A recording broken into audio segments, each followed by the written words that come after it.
झूठा इस संसार में माया मोह दुलार, सब मतलब के आदमी सच्चा एक नौकार। कौन जगत में बदल सकता है लिखी हुई तकदीर, भाग्य खड़ा है हाथों में लेकर कर्मों की जंजीर। जय नौकार जय नौकार जय नौकार। मगध देश की राजधानी राजगृह नगरी में राजा सैनिक राज्य करते थे। उसी नगर में एक ब्राह्मण ऋषभदत्त अपनी पत्नी भद्रा, चार बेटे और एक बेटी के साथ रहता था। ब्राह्मण परिवार बहुत ही गरीब था। लकड़ियां काट कर उन्हें बेचकर अपनी आजीविका चलाता था। गरीबों को पेट भरने का कोई न कोई साधन मिल ही जाता है। बहुत से धनी तो खाने के लिए जीते हैं, पर निर्धन तो जीने के लिए खाते हैं। ब्राह्मण परिवार केवल पेट भरने के लिए ही अन्न जुटा पाती थी। एक बार ब्राह्मण काम के बाद घर लौटकर आता है और अपनी पत्नी से कुछ खाने को देने के लिए कहता है। हे भाग्यवान, आज तो पूरा दिन हो गया, बहुत थक गया हूँ। घर में कुछ खाने को है क्या? मुझे बहुत भूख लगी है। हे भगवान, पूरा दिन भूख भूख भूख, कभी बच्चे तो कभी तुम, कभी चैन की सांस नहीं लेने देना। मैं तो सपने में भी छप्पर से पानी टपकता ही देखती रहती हूँ। सपने में भी मुझे धन नहीं दिखाई देता। अभी तो सपने में देखा मेरी नाक की लौंग सोने की है, उतार कर देखना चाह ही रही थी कि तभी तुमने आकर उठा दिया। पंडिताइन, क्यों तू धन धन को रोती रहती है? जब खेत में बीज ही नहीं पड़ा तो फसल कहाँ से होगी? पूर्व जन्म में हमने अच्छे कर्म किए होते तो हमें धन मिलता। नगर में ऐसे भी कई घर है जहाँ चूल्हा भी नहीं जलता। हमें कम से कम खाने को तो मिल रहा है। मैं धन की बात कर रही हूँ और तुम पेट पर हाथ फेर रहे हो। इस मोटे पेट के कारण ही ब्राह्मण लोग बदनाम हैं। दूसरों का माल खाओ और डकार भी मत लो। तुम्हें घर की कोई चिंता नहीं है, और कुछ नहीं तो राजा श्रेनिक से ही मांग लो। तू तो धन के पीछे पागल है। मेरी एक बात अच्छी तरह से गांठ बांध ले, समय से पहले और भाग्य से ज्यादा कभी किसी को कुछ नहीं मिलता, सब पुण्य वाली से मिलता है। मैं राजा श्रेनिक से भी मांग कर देख चुका हूँ। भाग्य भाग्य भाग्य, जब देखो भाग्य का रोना। तुम्हारी 5 संतानें हैं, फिर भी ताने दाने को मोहताज है। अरे, जब खिलाने को नहीं था तो इन्हें पैदा करने की क्या जरूरत थी? क्या तेरे धन के लिए बच्चों को बेच दूं? फिर तेरा पेट तो संतान बेचकर भी नहीं भरेगा। लड़के तेरा खाते ही क्या है? लकड़ियां बेचकर काम भी तो करते हैं। अरे, ये तो बहुत अच्छी तरकीब है। एक आध बच्चे को बेच भी देंगे तो क्या फर्क पड़ जाएगा? इस बहाने घर में धन तो आएगा।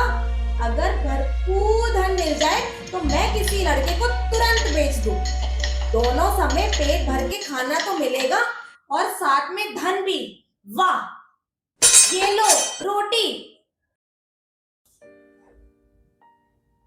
ऋषभदत्त का छोटा पुत्र था अमर कुमार। सरल और बहुत ही मेहनती था। पाठशाला भी जाता था और पिताजी की काम में मदद भी करता था। एक बार वो पाठशाला से अपने दोस्त विमल के साथ घर आ रहा था। अरे विमल, आज तो गुरुजी ने बताया कि भगवान के लिए तो सारे मनुष्य एक समान है, तो उन्होंने मुझे गरीब और तुम्हें अमीर क्यों बनाया? अमर, गुरुजी ने यह भी तो बताया था कि हम जैसा कर्म करते हैं हमें वैसा ही फल मिलता है। हो सकता है हमने पिछले जन्म में अच्छे कर्म किए हो, इसलिए हमें अमीर बनाया, और तुमने ऐसे कर्म किए हो जिनकी वजह से तुम्हें गरीब बनना पड़ा। तो फिर हमें कैसे कर्म करने चाहिए? इस विषय में तो मुझे भी ज्यादा जानकारी नहीं है, पर हमारे धर्म स्थान पर गुरुजी पधारे हैं। वह तुम्हें कर्म और धर्म के बारे में अच्छे से समझा सकते हैं। क्या तुम वहाँ जाते हो? तुम्हारे साथ मैं भी चल सकता हूँ क्या? हाँ, मैं अपने परिवार के साथ रोज वहां जाता हूँ। तुम भी चल सकते हो, चलो अभी चलते। लो चलो चलते हैं। अमर और विमल जैन स्थानक जाते हैं और गुरुदेव को वंदन करते हैं। मथेन वंदामि भगवान। दया पालो। अरे विमल, आज अपने साथ किसे लाए हो? भगवान, यह मेरा मित्र है। गुरुदेव, मैं अमर हूँ, एक गरीब ब्राह्मण का पुत्र हूँ। विमल के साथ पाठशाला में पढ़ता हूँ। तुम एक गरीब परिवार से हो, फिर भी तुम्हारे मुख पर संतोष की छाया। तुम धर्म करो, तुम्हारा कल्याण होगा। धर्म? भगवान, आपने कहा धर्म को अपनाओ, पर मैं कैसे धर्म को अपनाऊंगा? मैं तो गरीब हूँ। धर्म करने के लिए अमीर गरीब की कोई दीवार नहीं होती, सभी धर्म कर सकते हैं। पर जिसके पास धन है वही तो यज्ञ हवन आदि कर सकता है। यज्ञ करना, उसमें आहुति देना, यह धर्म नहीं है, पाप है। कोई भी वेद पुराण शास्त्र जीव हिंसा की आज्ञा नहीं देता। तो फिर सच्चा धर्म क्या होता है? अगर तुम्हें सच्चे धर्म को जानना है तो वह है जिनेश्वर भगवान की शरण में जाना और अपने जीवन में नवकार मंत्र पर श्रद्धा रखना। इससे तुम्हारी सभी समस्याओं का समाधान हो जाएगा। चलो मैं तुम्हें नवकार महामंत्र सिखाता हूँ। नमो अरिहंताणम, नमो अरिहंताणम, नमो सिद्धाणम, नमो सिद्धाणम, नमो आयर्याणम, नमो आयर्याणम, नमो उवज्झायणम, नमो उवज्जायणम, नमो लोय सव्य साहुणम। नमो लोय सव्य साहुणम। नमो अरिहंताणं नमो सिद्धाणं नमो आयर्याणं नमो वज्रायणं नमो लोये सव्यसाहुणम्। भगवान, आज मैं धन्य हो गया।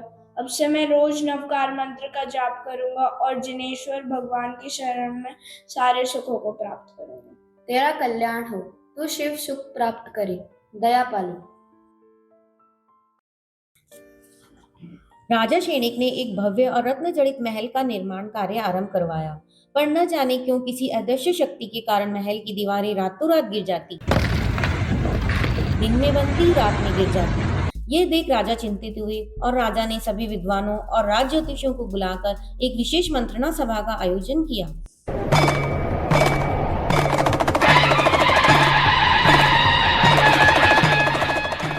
महाराज पधार रहे हैं। महाराज की जय हो, महाराज की जय हो। आज की सभा प्रारंभ की जाए। महाराज, हमारी समस्या का समाधान नहीं हो पा रहा है। महल का इस तरह बार बार टूटना भारी अपशगुन और अमंगल का सूचक तो नहीं?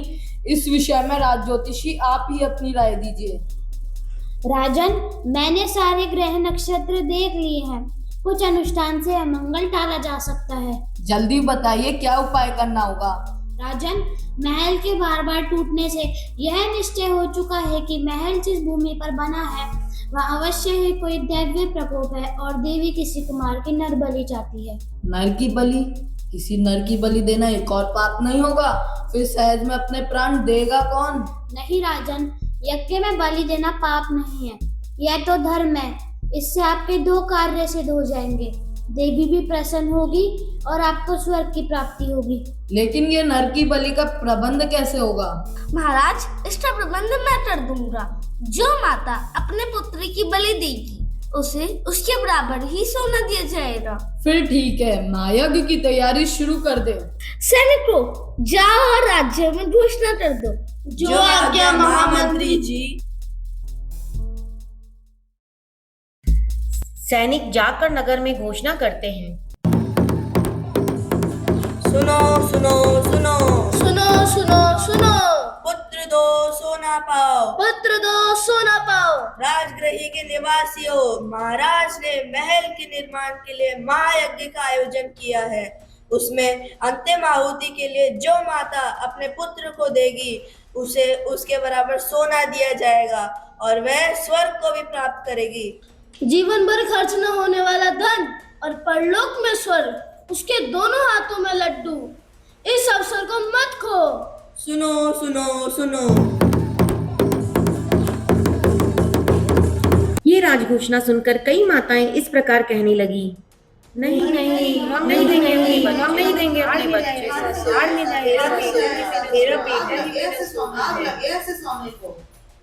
ये राजघोषणा भद्रा ने भी सुनी और उसकी आंखों में चमक आ गई और वो मन में इस प्रकार विचार करने लगी। इसमें कोई बुराई नहीं है। कल को कोई और अरेस्ट हो जाए तो मैं क्या कर लूंगी? अभी 15 दिन ही हुए हैं। चंपा का 18 साल का लड़का मर गया। क्या कर लिया उसने? मौत का क्या भरोसा? फिर 4 लड़कों में से एक कम भी हो जाएगा तो क्या फर्क पड़ेगा? मैं एक लड़का जरूर बेचूंगी, पर लोग क्या कहेंगे? सोने की चमक में सब भूल जाएंगे। सोना सोना इतना सोना। अजी सुनते हो? आज राजा ने नगर में ये घोषणा करवाई है कि जो माता अपने पुत्र को महायज्ञ के लिए देगी उसे उसके वजन के बराबर सोना दिया जाएगा। मैंने तो ठान लिया है, मैं अपने छोटे पुत्र अमर को बलि के लिए दूंगी। अब तो हम धनवान हो जाएंगे, हमारे पास सोना ही सोना होगा। तुम्हारा दिमाग खराब हो गया है क्या? कैसी माँ हो तुम? सोने के लालच में अपने पुत्र की बलि देने के लिए तैयार हो गई। अरे आप तो चुप ही रहो, आप तो धन नहीं कमा पाए, अब मैं धन के लिए कुछ कर रही हूँ तो मुझे रोक रहे हो? मैंने तो ठान लिया है, मैं अमर को जरूर दूंगी। सुनो सैनिकों, आप लोग तुला और सोना लेकर आओ, मैं अपना बेटा बेचूंगी। आता ही होगा, जंगल गया है। अमर के आते ही सैनिक उसे पकड़ लेते हैं। छोड़ो मुझे क्यों पकड़ रखा है? चलो हमारे साथ। कहाँ पर लेकर जा रहे हो मुझे? तुम्हारी माँ ने यज्ञ में बलि चढ़ाने के लिए सोना लेकर तुम्हें राजा को बेच दिया। नहीं, तुम झूठ बोल रहे हो। मेरी माँ ऐसा कभी नहीं कर सकती। पिताजी, इन्हें रोकिए। हाँ बेटा, ये सच बोल रहे हैं।